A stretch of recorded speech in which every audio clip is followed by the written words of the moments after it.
What's going on, friends, followers, fellow fishermen? Mike McFarland here, the Lake Fort Guide. I'm going to give you a second rundown for this week.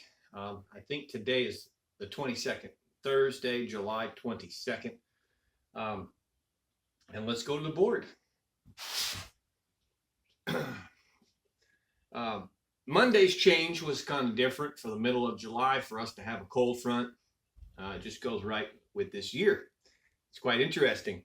It changed fishing this week as well. So the little shimmy shang here where the lake went up a half an inch or 3/4 of an inch and then now immediately is turned back around is probably moreover the unstableness that we talked about throughout the year multiple times, and the reason why fishing is a little bit tougher right now. It's slowed down. Still, most guides are struggling. There's still a few guides out there that are getting hold of them, and that's the nature of this fishing business. Whether you're a pro, an amateur, a local, just fun weekend fisherman, a guide, it'll never be mastered, and that's what makes it so unique sport. What an awesome sport. But basically, we're at 40263 as of this morning. Back to the typical half inch, 3/4 inch drop each day. So this time of year, we can drop anywhere from a half inch to 1 inch per day.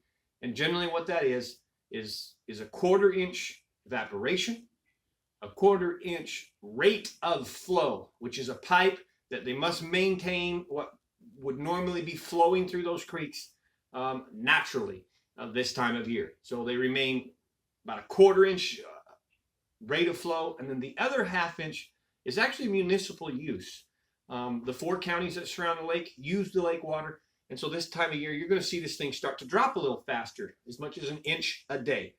It doesn't really affect the fish unless we have this thing like Monday where we had an audible with a very weird deal with rain that made the lake come up.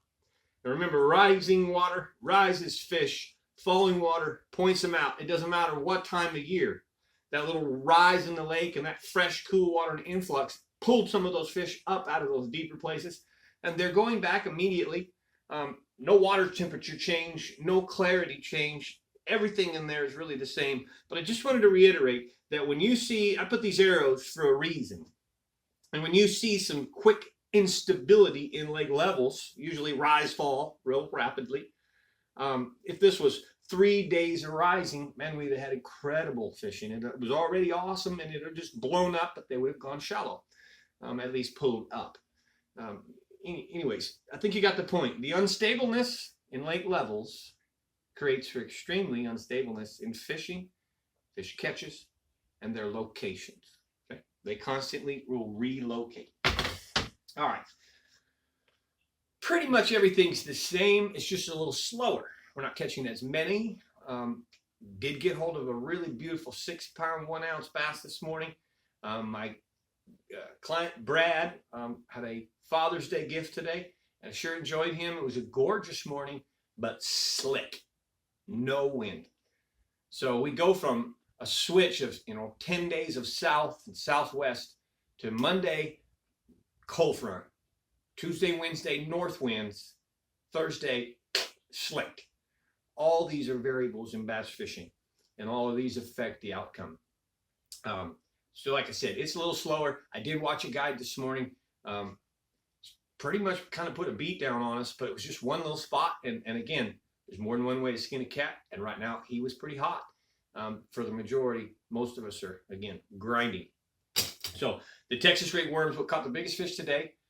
Texas rig, 1/4 ounce, 3/8 ounce, tungsten or lead. Peg your weight, 5-odd offset shank hook, and the Magnum trick worm. The Magnum trick worm and watermelon candy. Been talking about it for several weeks now.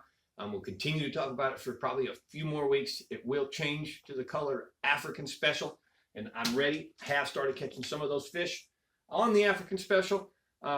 And as it heats up next week and we get to 98 degrees, oh boy, I expect that to really come true. What is it about this African Special, by the way? Something happened today that made me want to remember and remind you why they switched to this color.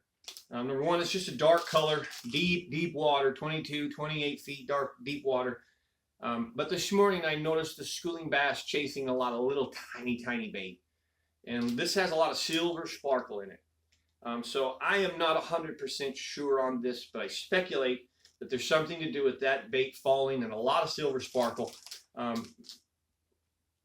It's just kind of the trigger effect, if you will. They really get on that bait, and it's good for about 3 or 4 weeks before the lake starts to cool down and turn over. I've noticed that too already, by the way. Often, another quick subject, we talk about the winter solstice, which is the shortest day of the year. We don't talk quite as much about the summer solstice, which is really the longest day of the year. From those 2 points, things change a lot. In the wintertime, each day is now growing. We have the shortest day, it's usually December 19th, and the days begin to grow longer from there.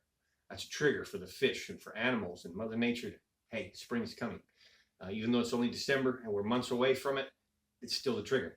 Well, it's the same thing in the summer. We have now already had the summer solstice, and each day the sun is actually rising a little later. So we're shortening now. Is that really fall?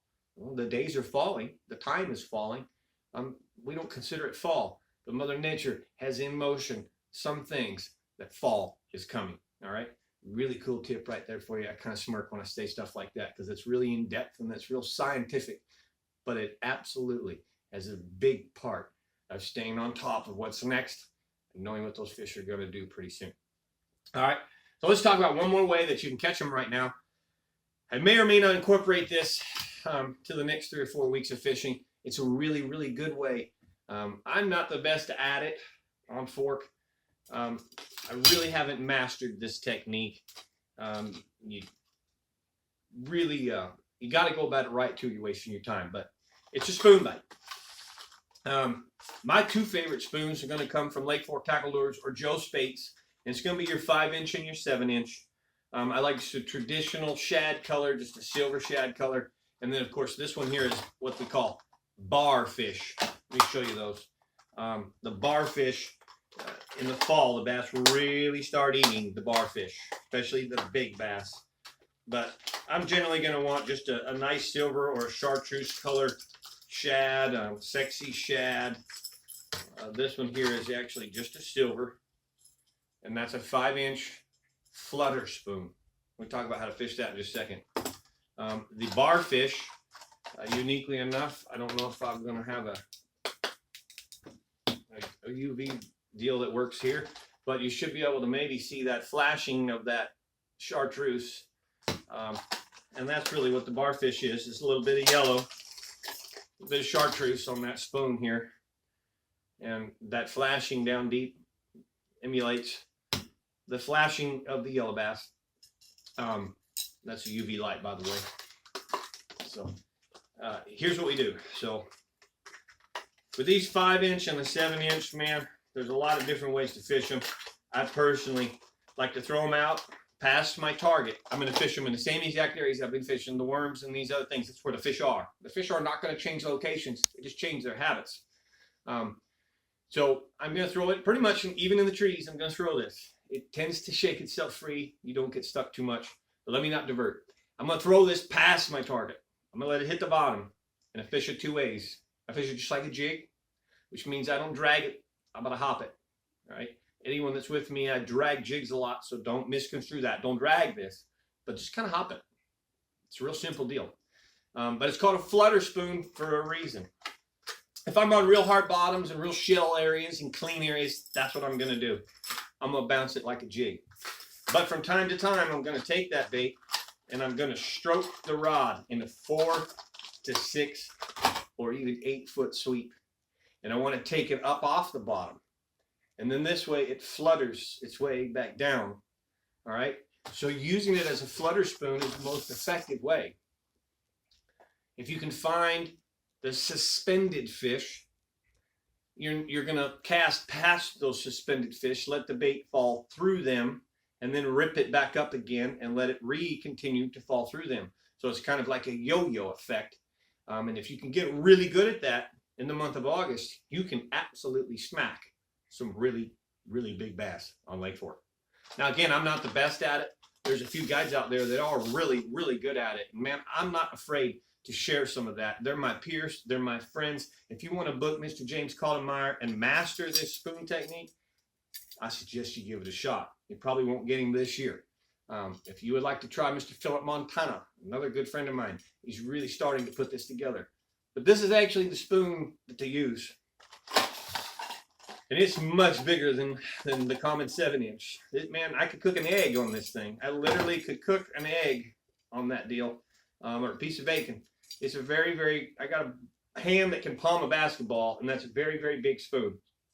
Again, they do the same exact thing through it. I know they fish this through a lot of the main lake points and trees. And really, you think, my gosh, you're going to get stuck. Yes, you are. But generally, you can go shake them free.